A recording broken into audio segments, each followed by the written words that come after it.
I would like to tell you a little bit about the writing of these novels. Obviously, in 10 or 15 minutes, I don't want to take too much of your time. In 10 or 15 minutes, I can't go into all of it. I would keep you here for days and days if I tried to go into all the details, but just a few details to give you some idea of specifically of what I'm talking about. Among other problems with Dostoyevsky, well, in the first place, he was commissioned he got himself into terrible debts, terrible financial debts. It was way, way over his head.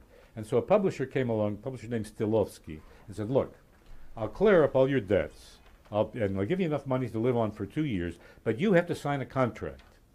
I want a povest, that is a novella from you, of a specified length. In those days, it was notebooks, a certain number of notebooks that were handwritten, which you will agree to give me exactly 24 months after you sign this contract. And if you give me that novella, everything will be fine.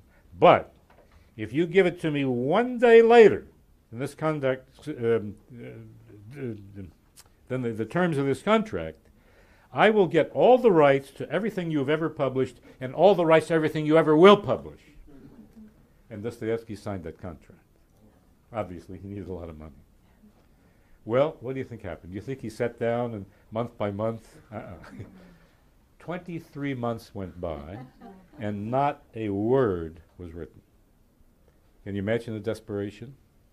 And then he was told, there was a French writer named Stendhal, by the way, very influential in Russian literature.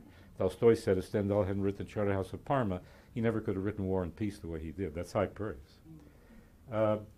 Stendhal had written perhaps his greatest novel, The Charterhouse of Parma, by dictation. He had dictated it at the rate of something like 24 pages a day. Can you imagine that? It's a great novel. They said to Dostoevsky, why don't you try it? What did he have to lose? Well, there was a school of dictation that is where young women were learning to be stenographers, writing shorthand. This was something new in Russia in those days. They got one of the most gifted students. She was actually a woman of Swedish descent. Anna Grigorievna Snitkina was her name. And she came to Dostoevsky, and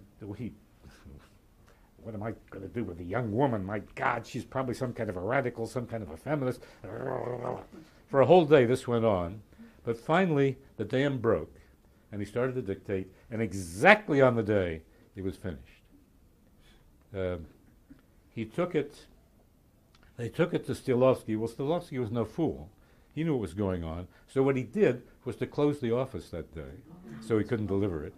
And what they did was take it, in those days, the equivalent of a notary public's office. There was the police station, and it was notarized. It had been delivered on the proper day. There was a lawsuit, which Dostoevsky won. Well, what does a Russian do at this point? You give a banquet. And believe me, that hasn't changed one bit since those days. You give a banquet. And everybody, all the friends come, and there's plenty of vodka. And of course, the young stenographer was invited. And Dostoevsky said to her, he said, look, I need your advice. Well, she said, certainly, Fyodor Mikhailovich, whatever I can give, I can't imagine what you'd want from me. He said, well, I'm trying to write a novel, and there's this man who's an awful character. He's been to prison, his temperament is terrible, he antagonizes people, and he's fallen in love with a woman who's much younger than he is. Do you think it would be realistic if I were to write a proposal? She said, I accept your proposal. And I'm not kidding, this happened. And she became his second wife, Anna Grigorievna Snitkina.